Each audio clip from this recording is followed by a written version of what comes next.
आज के इस खास विश्लेषण में हम एक बहुत ही गंभीर और सीधे हम सबसे जुड़े मुद्दे पर बात करने वाले हैं।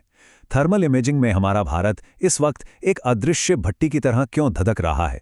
आखिर दुनिया भर के वैज्ञानिक जिस गॉडजिला अल नीनो की चेतावनी दे रहे हैं वो है क्या? और सबसे अहम बात, पूरे देश के लिए इसका असल मतलब क्या है? विषय वाकई बहुत गंभीर है, तो चलिए इसे बिल्कुल शुरुआत से स्टेप बाय स्टेप डिकोड करते हैं।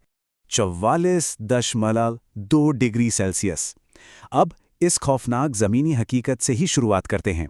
हाल ही में महाराष्ट्र के अकोला में ये चौंकाने वाला तापमान दर्ज किया गया था।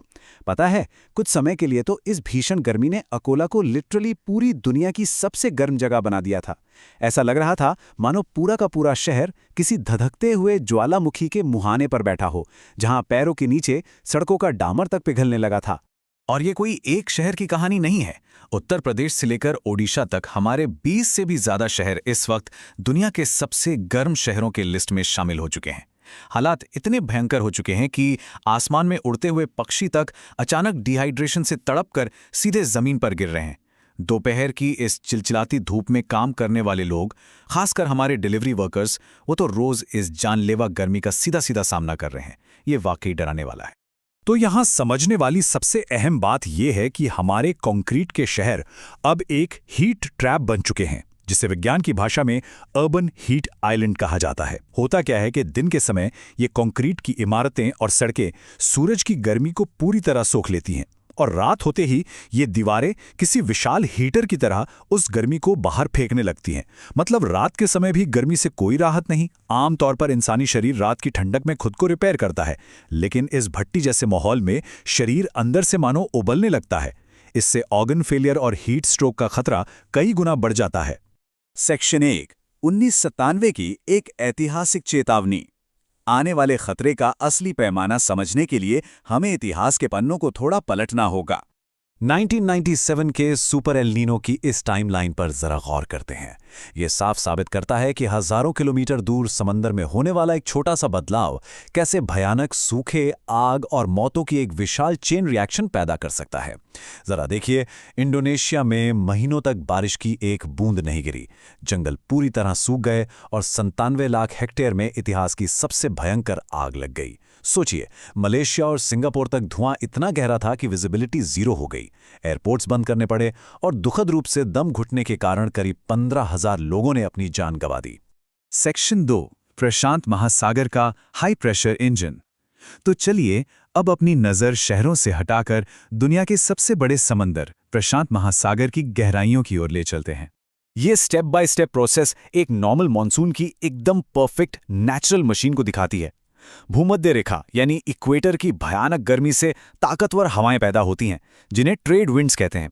ये हवाएं समंदर की सतह के गर्म पानी को धक्का देकर ऑस्ट्रेलिया की तरफ ले जाती हैं, जिससे वहां भारी वाष्पीकरण और झमाझम बारिश होती है। फिर वहां से बची हुई जो ठंडी और भारी हवा होती है, वो सीधे हिंद महासागर में गोता लगाती है और एक हाई प्रेशर इंजन तैयार करती है।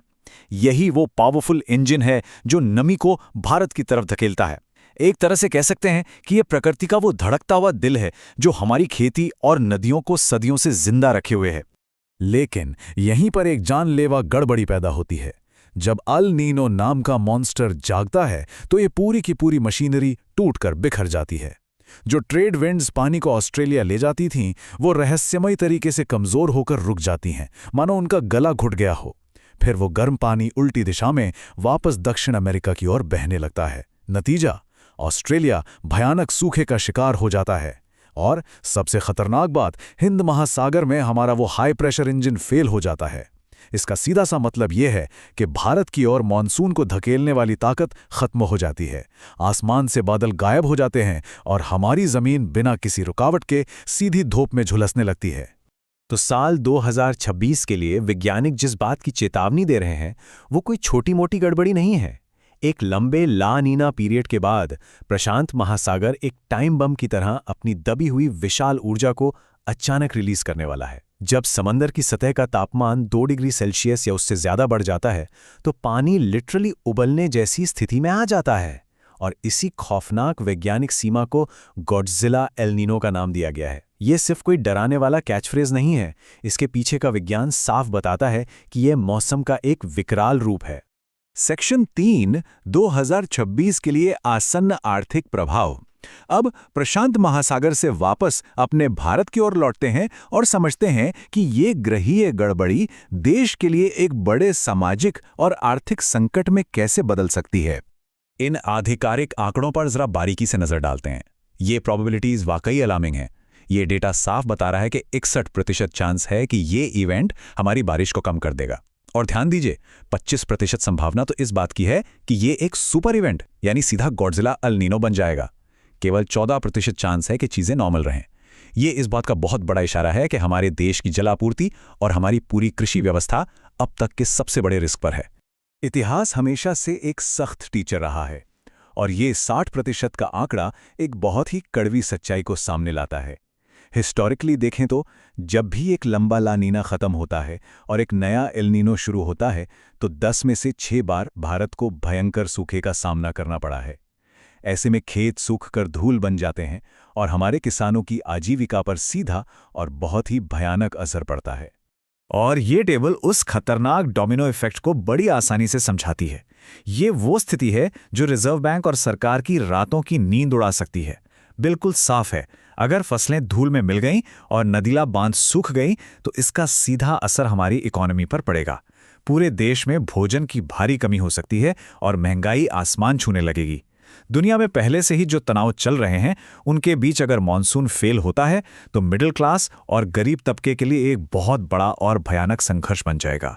जैसे जैसे हम इस अहम विश्लेषण के अंत पर पहुंचते हैं तो एक बहुत ही जरूरी और चुभने वाले सवाल पर गंभीरता से विचार करना होगा। क्या हमारे शहर, हमारी अर्थव्यवस्था और हमारा पूरा का पूरा सिस्टम इस आने वाली अदृश्य आग की भट्टी का सामना करने के लिए वाकई तैयार है?